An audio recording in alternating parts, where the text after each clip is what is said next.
Students welcome to science academy. आज का हमारा टॉपिक है human nervous system. Nervous system की जब भी बात करेंगे तो इसमें सबसे पहला ऑर्गन जो हमारे जहन में आता है वो है ब्रेन। तो इस चैप्टर में हम देखेंगे कि कौन से ऑर्गन मिलके नर्वस सिस्टम बनाते हैं, उनका फंक्शन क्या है, वो किस तरीके से काम करते हैं, ब्रेन किस तरह से फंक्शन करता है, किस तरीके से ब्रेन से मैसेजेस पूरी बॉडी में सर्कुलेट होते हैं, एक पार्ट से दूसरे पार्ट में कैसे जाते हैं, और बॉडी जो है वो इन मैसेजेस को किस तरीके से रिस्पॉन्ड करती है। तो ये सारा कुछ हम इस चैप्टर में पढ़ेंगे। आते हैं नर्वस सिस्टम की तरफ। सबसे पहले तो आप इसकी डेफिनेशन देखें। There is an organ system in our body which carries messages from one part of the body to another and coordinate body functions.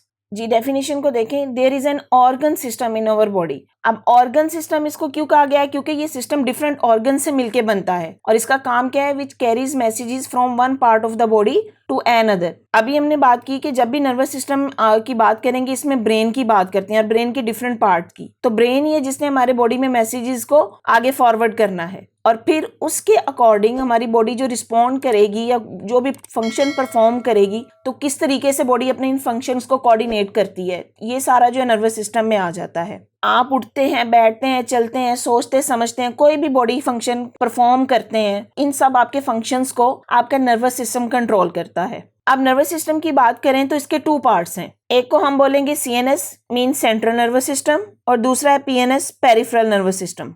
Ji nervous system के आगे टू पार्ट्स में डिवाइड किया गया है, CNS and PNS. CNS mean central nervous system and PNS mean peripheral nervous system. CNS इसको आगे से further two parts में डिवाइड किया गया है जिसमें क्या आ जाता है? हमारा ब्रेन और स्पाइनल कॉर्ड। और पीएनएस में नर्व्स, सारी बॉडी में जितनी भी नर्व्स हैं स्प्रेड की हुई हैं, ये सब के सब मिलके पेरिफेरल नर्वस सिस्टम बनाती हैं।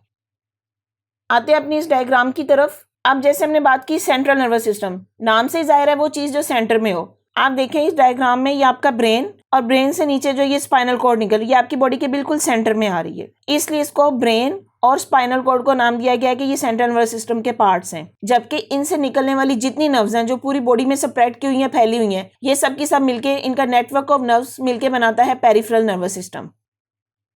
कोई भी सिस्टम काम करता है तो उसके लिए कोई ना कोई उसकी बेसिक यूनिट होती है। इसकी एग्जांपल आप लें, जिस तरह आपने घर बनाना है, उसकी दीवार बनानी है तो उसकी यूनिट ईंट है। ईंट को ईंट के साथ ईंट जोड़ते जाएंगे तो एक दीवार बनती है और फिर घर बन जाता है। इसी तरह नर्वस सिस्टम के लिए उसकी जो यूनिट है वो है न्यूरॉन्स और नर्व सेल्स। डेफिनेशन भी दी गई है, न्यूरॉन और nerve cell is the basic structural and functional unit of the nervous system. अब नर्वस सिस्टम की जितने भी पार्ट्स हैं, ब्रेन हो गया, स्पाइनल कॉर्ड या नर्व, ये सब की सब मिलके बने होते हैं न्यूरॉन से या नर्व सेल से। और न्यूरॉन्स का काम क्या है? इन्होंने मैसेज को ट्रांसमिट करना है बॉडी में एक पार्ट से दूसरे पार्ट तक in the form of electrochemical waves, और इन इलेक्ट्रोकेमिकल वेव्स को हम कहते हैं nerve impulses.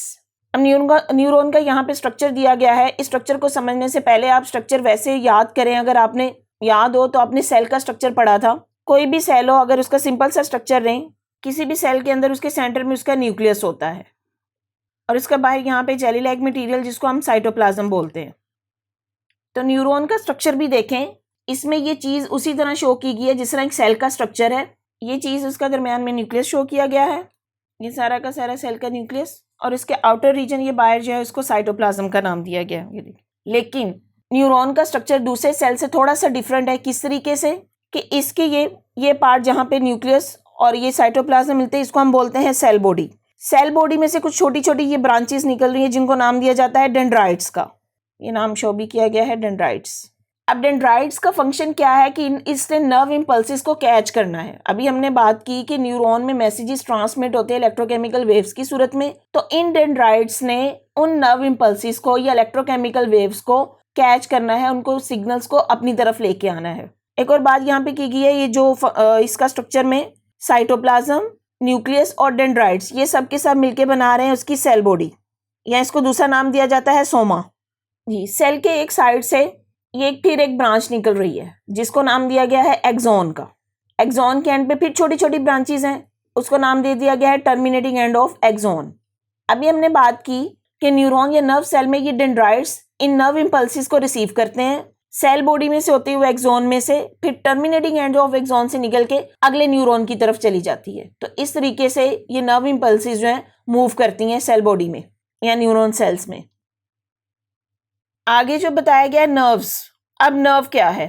A nerve is a cable like bundle of axon enclosed in a common sheath आप देखें जिस तरह आपकी बॉडी में ब्लड वेन्स हैं या ब्लड आर्टरीज हैं, ब्लड को कैरी करती हैं, इसी तरह ये नर्व्स होती हैं और ये किससे मिलके बनी है? बंडल ऑफ एक्सॉन से, जो कि इनक्लोज होते हैं कॉमन शीट के अंदर, मतलब एक कवर के अंदर। तो ये एक केबल लाइक नेटवर्क बन जाता है जिसको हम बोल रहे हैं नर्व्स। और नर्व्स का काम क्या है? Nerves transmit messages from one part of body to another. फिर बात की गई है टाइप्स ऑफ न्यूरॉन्स की। अब अभी हमने जो है वो न्यूरॉन का स्ट्रक्चर पढ़ा है, न्यूरॉन्स का या नर्व सेल का। अब उसकी डिफरेंट टाइप्स हैं। न्यूरॉन की टाइप्स कितनी है? न्यूरॉन्स को 3 टाइप में डिवाइड किया गया है, sensory neurons, motor neurons and then third type is interneurons. आते हैं सेंसरी न्यूरॉन्स की तरफ। अब नाम ही देखें जी, सेंसरी, सेंस से रिलेटेड है। तो ऐसे न्यूरॉन्स जो सेंस ऑर्गन से मैसेज ब्रेन की तरफ लेके जाएं उनको हम बोलते हैं sensory neurons. Sense organ, ear, eye, skin, nose, ये सब हमारे सेंस ऑर्गन है जिससे हम चीज़ों को सेंस करते हैं, महसूस करते हैं। तो इन सेंस ऑर्गन से जो भी मैसेज ब्रेन की तरफ जाएगा वो लेके जाने वाले न्यूरॉन्स को हम कहते हैं सेंसरी न्यूरॉन्स। अब आते हैं मोटर न्यूरॉन्स की तरफ। मोटर न्यूरॉन्स जो है वो उसका सेंसरी न्यूरॉन्स का ऑपोजिट करेंगे। सेंसरी न्यूरॉन्स का काम है मैसेज को ब्रेन की तरफ लेके जाना, जबकि मोटर न्यूरॉन्स का क्या काम है? ब्रेन से मैसेज लेके ऑर्गन्स की तरफ आना, और वो ऑर्गन उस मैसेज पे रिस्पॉन्ड करे तो उसको हम बोलते हैं इफेक्टर्स। अब ये इफेक्टर्स कोई न्यू चीज नहीं है, ये दोबारा हमारे ऑर्गन्स ही होंगे जो रिस्पॉन्ड करेंगे। अब तीसरी टाइप है इंटर न्यूरॉन्स। अब नाम से ही जाहिर है, इंटर का मतलब है दरमियान वाला। तो सेंसरी और मोटर न्यूरॉन्स के दरमियान जो इंटरलिंक क्रिएट करते हैं उनको नाम दिया जाता है इंटर न्यूरॉन्स। अब यहाँ पे एक इंटरेस्टिंग इंफॉर्मेशन दी गई है। Impulses may travel as fast as 150 meters per second और as slow as 0.2 meter per second. Impulses क्या है? इलेक्ट्रोकेमिकल वेव्स या नर्व्स, ब्रेन से जो न्यूरॉन्स के थ्रू मैसेज ट्रांसमिट होता है उसको इम्पल्सिस बोल रहे हैं। और इसकी स्पीड कितनी? अगर ज़्यादा से ज़्यादा स्पीड, फास्टेस्ट स्पीड है 150 मीटर्स पर सेकेंड है, और अगर स्लोएस्ट स्पीड है तो वो कितनी है? 0.2 मीटर पर सेकेंड है। जी ये डायग्राम देखिए, इसमें सेंसरी न्यूरॉन, इंटर न्यूरॉन और मोटर न्यूरॉन का लिंक शो किया गया है। अब सेंसरी न्यूरॉन का काम क्या है? मैसेज को ब्रेन तक लेके जाना। और ये सेल का स्ट्रक्चर शो किया गया जिसमें ये इसकी सेल बॉडी है, डेंड्राइट्स है, ये एक्सोन है। इसी तरह मोटर न्यूरॉन्स, उनका काम क्या है? ब्रेन से मैसेज लेके इफेक्टर्स तक आना, और इनको इंटरलिंक करते हैं इंटर न्यूरॉन्स। तो इस तरीके से सेंसरी न्यूरॉन, मोटर न्यूरॉन और इंटर न्यूरॉन तीनों मिलके काम करते हैं और हमारी बॉडी जो है वो किसी भी बात पे या किसी भी फंक्शन पे रिस्पॉन्ड करती है।